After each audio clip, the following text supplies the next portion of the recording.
All right, so this episode is going to be about some childhood stories. Going to delve back deep into some early forming stories on, things that really stood out in my childhood. And I'm going to have a special guest here to help tell some of these stories.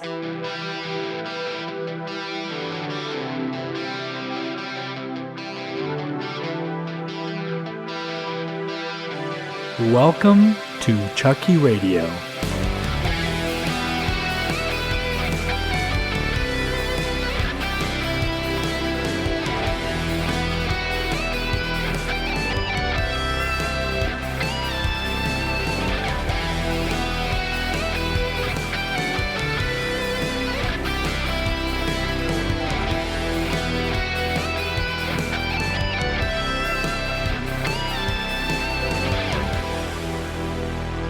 So today, I'm going to be telling some stories going way back into childhood, some dramatic stories. And with me is my sister, Tica. How's it going, Tica? Hi, Carlitos. It's funny. I was kind of talking about this the last episode. Like growing up, of course, I got the Hispanic name. You got Martha, which is like the total English name. Yep.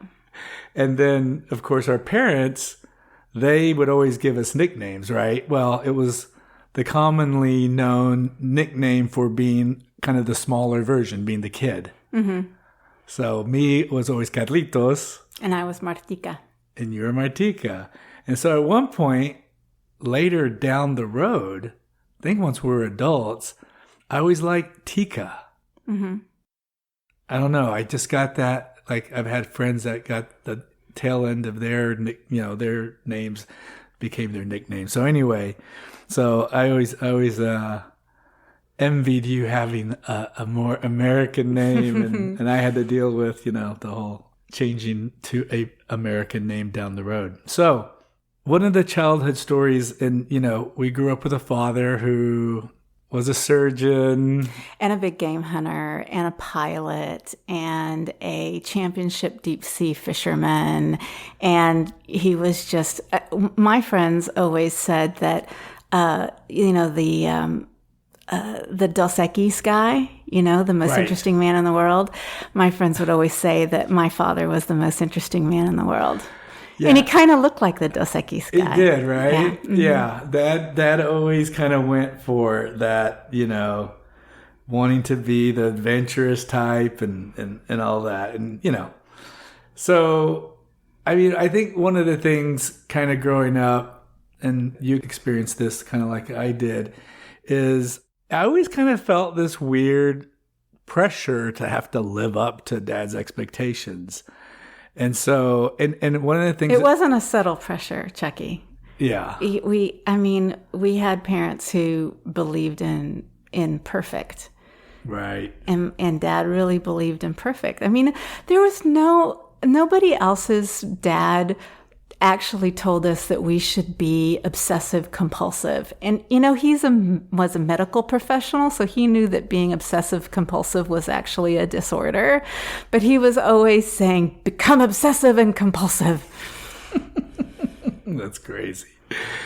Well, one of the things, having a father who was a brain surgeon, was he would bring home these 8mm films of him doing brain surgery. Mm-hmm. And so you and I kind of grew up, and to us this was almost like normal, right? Right. We would put them up on Saturday night, and we would watch them on Saturday night. We would put up the screen, and we would watch movies of brain surgery. I tell friends that story, and they don't believe me, and I'm just So here's the crazy part, and this is my childhood dramatic story. For me, it wasn't dramatic, but at one point when I was in the 6th grade, I think it was a 6th? No, it might have even been 5th. I don't remember exactly. Maybe even lower. Mm-hmm. But kids still remember this. Mm-hmm. Like, even going back for high school reunions, I've run into kids. I thought it was normal to see those, and we had a show and tell, and it was about, hey, bring something about your parents, or, one of those kind of deals. And so I had told the teacher, yeah, I've got these films of my dad doing surgery. And so they thought, for some reason, this would be a great idea. Mm-hmm. And so in this elementary school, the teachers show this film of our dad cutting the top off of a head, doing a full craniotomy. With a circular saw. Yeah, with a circular saw to open the top of the head. And kids ran out of this like screaming and traumatized. I mean, it was nuts. Can you imagine if that happened today? Oh my gosh. That would not go over too well today. Mm-mm. And so anyway, yeah, that was there were lots of things that we probably were exposed to really young that wouldn't be very normal anywhere. Like, we had access to dissection equipment and syringes, different little scalpels and things like that. We had a whole dissection kit. I remember this. We had a pool, and frogs would get stuck in that little drain area of the pool. It was the basket that would pull the leaves off the top. And so when you open the lid where the basket to pull the leaves out, sometimes there'd be frogs. There'd be frogs. And so we would dissect those, right? And we had a syringe, and we also had access to the liquor cabinet, which I think is probably also unusual. And we would fill the syringe with vodka and use that to anesthetize the frogs. Yeah, from our perspective, I think it was to be used as an anesthetic, but also because we knew alcohol was supposed to be used as an agent while you're doing surgery, right? Yeah, everything's supposed to disinfect it. Mm-hmm. Which I don't know if we ever really planned on these frogs living. I'm pretty sure we didn't think to kill the frogs. I didn't think we were killing the frogs. I guess I didn't really think so either. So do you remember? I mean, and I was really little. I think I was like 7 and you were 10, or I was 8 and you were 11, but we were really young. And we shot up a frog with a syringe full of vodka, which... we didn't go through the careful measurements that anesthetists use these days, right? And we proceeded to cut them open. Yep. And do you remember what happened next? Oh, my. So this poor frog, who now we've pulled the guts out of because we want to see its inner workings, comes to life and starts to hop away with its poor innards trailing behind it. Yeah. I mean, it was pretty traumatic. It was pretty traumatic. And we're like, oh my God. And I guess we just ended up like euthanizing the poor frog. I think it just went. I mean, I remember one time, because remember you used to like to catch flies? You would catch flies and I would pull a hair out, and then you would catch the fly and tie my hair around the fly. No. What I did... No, trying to tie a hair would be that. I do remember you like trying to catch a fly and it could fly. Like the goal was the fly to fly, but for you to have a hold of it on a leash. On a leash. And I remember we were trying to find this. We did that. You totally did that because I had long hair, and we would tie and. I think the purpose of our dissecting the frogs was to put a fly inside the frog's stomach. Oh, my. Okay. Well, when you started talking about flies, the one thing I do remember us doing, and I remember it was like the kids in elementary school, this was kind of a fun thing, is you catch a fly and you'd grab it by the wings and you'd flick the fly so you'd pull the wing off. And then you grab and do the other wing. So now you'd have a fly that's wingless, and you would like make moves towards it, and it would jump like trying to fly away. And the poor thing would just like keep hopping. So, yeah. I remember, trying to turn the flies into balloons. I don't remember the wing pulling piece of it, but I think wing pulling is a pretty normal childhood behavior. Oh, yeah. Or at least it was. I don't know what's normal anymore. I remember like magnifying glass and the sun where you magnify ants, and I remember doing leaves, but yeah, setting fires to things. Ours was ants because the ants would pop. Oh, Yeah. right. So one of the things that's obviously was a little. We were always enough years apart where we were never really in school together, but then we were home a lot together, and just being a young boy, for some reason, it was just like natural. I loved to push my little sister's buttons. I would find ways to torment you. Yeah. And I'll never forget the one thing that would really bug the hell out of you was I would be playing with my G.I. Joes. You would be playing with your Barbies. And here you're trying to make the nice little home scene. And then here comes G.I. Joe. And he's going to attack the Barbie and like toss Ken and all this. And you would just freak. I remember one time walking into like a scene from Apocalypse Now. I don't know who let you see Apocalypse Now at your age, but it was, there were all these Barbies naked and hanging by their necks and stuff. And it was just this whole like gruesome scene of Barbie carnage one time. And I completely freaked out. But one thing, and you used to tell the story with glee. Which one? That you were so hyperactive as a kid. Like if you had been a kid now, you would totally be on Ritalin.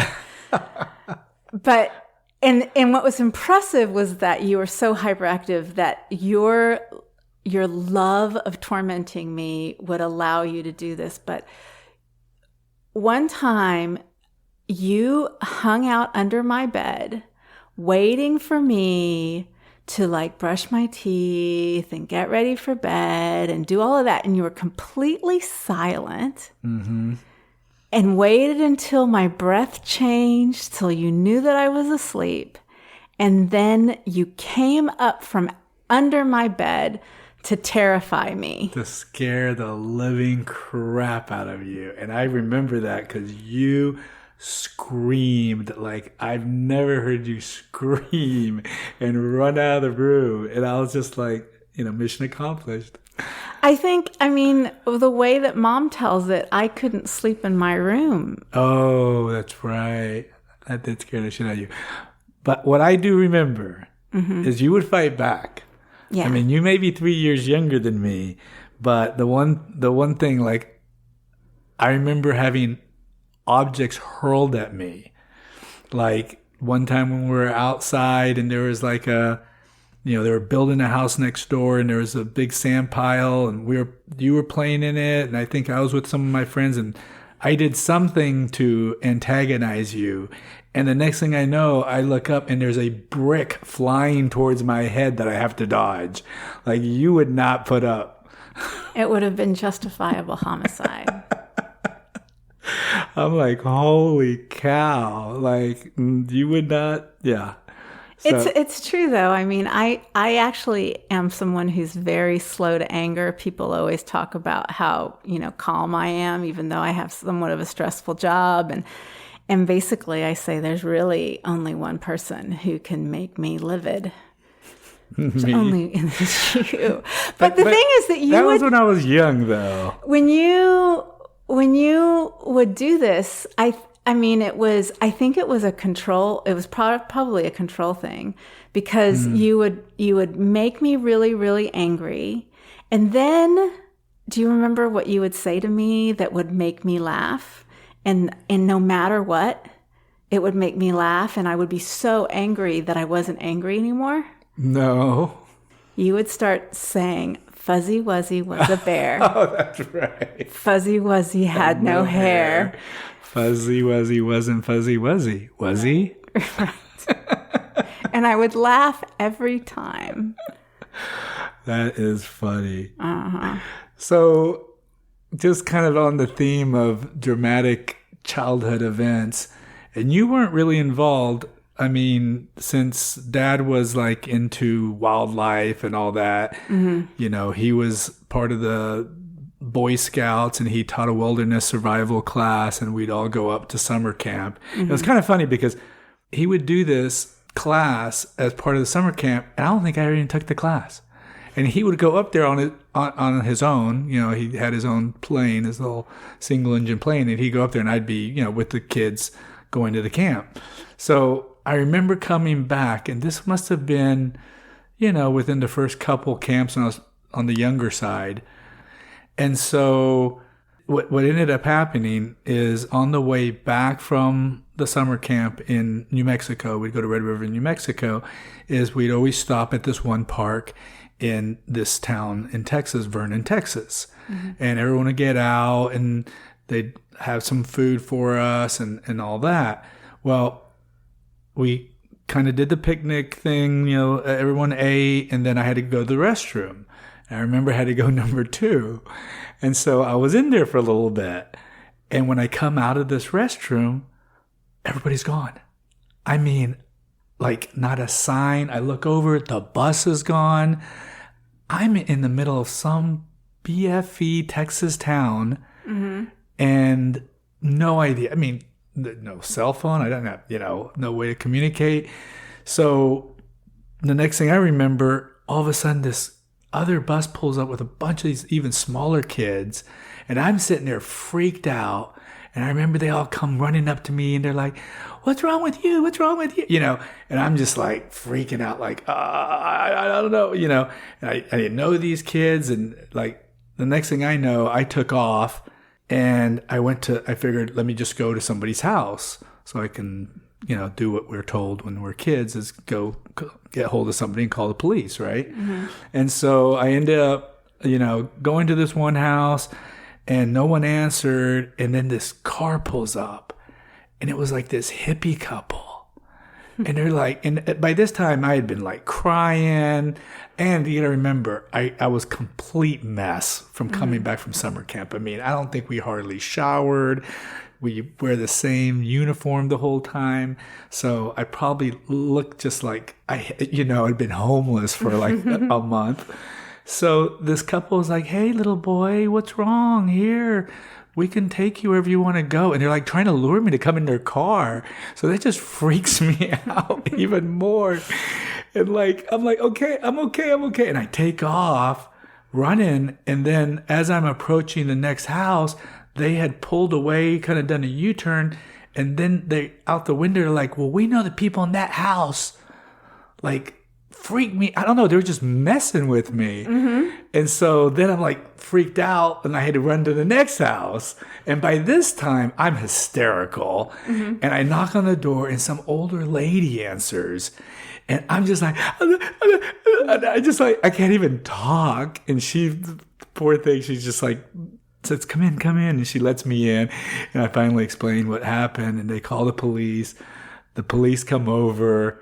And the way the story is told is apparently the bus had left. No idea it left without me. Because there's a bunch of kids on this. And the police had to call the state troopers to go pull the scout bus over on the highway. So you can just imagine a bus full of these kids. And they said they lost it. They're all freaking out, like, you know, tripping. And then when the police officer got on the bus, they're like, "Are you guys missing a scout?" And everyone's like, what? And they're like, and then finally someone's like, "Where's Carlos?" And everyone's like, "Oh shit, we left Carlos." Was Dr. Poindexter on that? Dr. Poindexter was a scoutmaster. He was a scoutmaster. Actually, but Dad wasn't there. No, Dad wasn't there. No, Dad was on his own private plane, right? Right. In fact, I think Dr. Poindexter might have been driving the bus.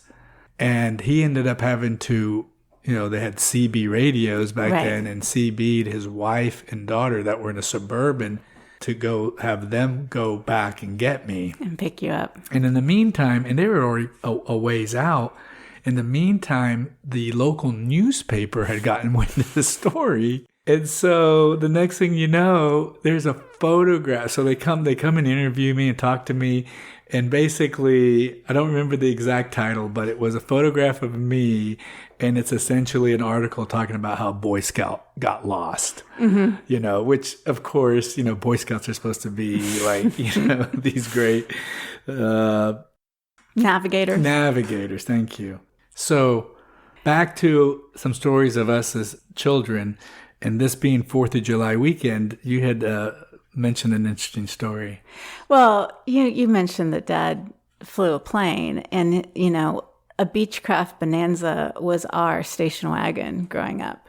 So we would go to San Angelo to get barbecue. Waco to get barbecue, San Angelo to visit those friends of Dad, those really super Christian friends of Dad. Oh, right.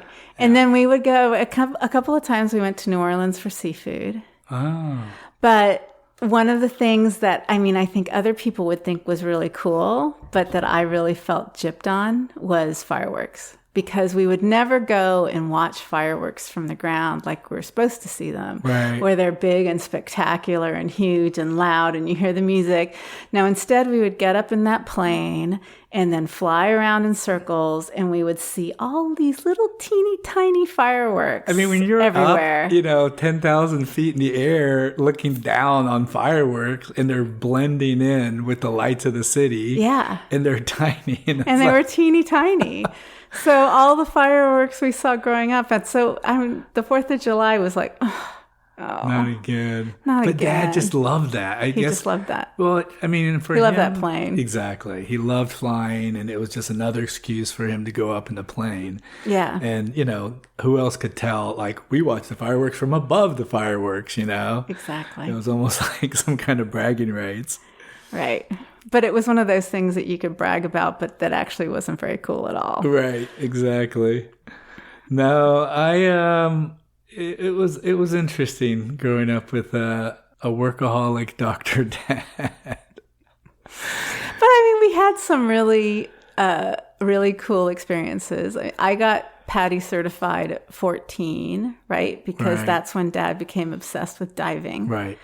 And so we went diving. I remember doing one of those night dives in the Cayman Islands with the phosphorescent stuff going through there. So, and there weren't that many people who at 14 years old were getting to go scuba diving. Here was the thing for me. Like, I appreciated the fact that we got to do some traveling. But we never had a choice. No. It was like, this is what we're doing. And so, like, once I became an adult, I remember finally being able to do my own trip. Yeah. Was like so awesome, because we were always kind of dictated. We're going scuba diving in the Cayman Islands. We're going to Colorado. you're going to summer camp. Yeah, but when you were an adult, didn't you figure out that, oh crap, I can't afford the kind of vacation. I love to scuba dive, but I can't afford to scuba dive as an adult. Because, I have this crappy job that a 23-year-old would have, and I can't possibly afford that. You know what? Or I can't afford to go skiing because it's really expensive to go skiing. But here was the thing. For me, I always figured out ways to do it, right? Yeah, scuba diving, somehow I always had a connection to get down to Mexico, and you could find cheap flights. And, I've got a Chucky story I told about some crazy trips to Mexico, and we ended up getting these crazy cheap package deals and everything. So, I guess I do appreciate that Dad exposed us to travel, but I do think it was kind of messed up at times when we just didn't even get any input. Like, I just look at like friends and people I know, like they always ask their kids, "Hey, where do you guys want to go? Let's make a family decision." Like, Dad would never like call a family meeting to determine where we're going to go on a vacation. Yeah, but we did. We went to Orlando and did all. And there's, I guess, didn't we go to Disney World with Dad or Epcot Center? I think it was once maybe there was a medical meeting exactly. there. And if it coincided with one of Dad's, but I can't imagine Dad being on a ride with us, actually going there. Like we would have been either Mom would have taken us while Dad Mommy wouldn't even have taken us. We grew up in Arlington, Texas with Six Flags, and I remember that Six Flags was our babysitter in the summer. Oh yeah. Like we would get dropped off. Both you were supposed to take care of me because I was younger, but that never happened. We got dropped off early in the morning with a pocket full of money because we had season passes. Right. We pretty much fed ourselves on pink things. And we would stay until late at night to when the concert started. Right. So, I mean, really, they would be free of us for a good 12 hours a day. Yeah. And we weren't the only ones, though. No. We had other friends that the parents would do the same thing. I mean, it was like that little Arlington community thing. Right. It's like, hey, we got this huge park in our backyard, season tickets, which weren't cheap. Right. But for them, it was probably a hell of a bargain compared to having to have a babysitter. Right. And just to leave us. I just can't even imagine that today, right? No, like I can't imagine leaving you must have been 12, 13. Oh, younger than that. Or even younger. Way younger than that. Because 13 was when we moved to that big house, remember? 13 was when our parents, for me, when the parents broke up. So it would have been, I would have been 7 or 8 years old. And you were supposed to be taking care of me. Which wait, never you were happened. like 8 years old and being dropped off at Six Flags? Yeah. With an 11-year-old brother? Yeah. Who didn't care about anything except, hey, my friends are here. I'm going to go hang out with my friends. But I mean, I guess I had friends too. But I just remember that I pretty much lived on ice cream. Because there was, we just had money in our pockets to feed ourselves. It wasn't a ton of money. No. Because I remember you'd have to stretch it. Yeah, you had to stretch it. Yeah. It was interesting. Yeah, growing up in Arlington, Texas, man, that was another trip. Mm-hmm. For sure. Well, it was fun telling some childhood dramatic stories. I don't know if they were really trauma. No, they weren't traumatic. They weren't traumatic. I think they were just more memorable and dramatic stories. And thanks for helping me out with this podcast, Tica. Sure. Thank you for listening to Chucky Radio. I would really appreciate it if you enjoyed this podcast to rate it. It's ratings available on Apple Podcasts, I believe Google Podcasts, and some of the other podcast services allow you to rate. And be sure to subscribe when future podcasts are being released. Take care and peace.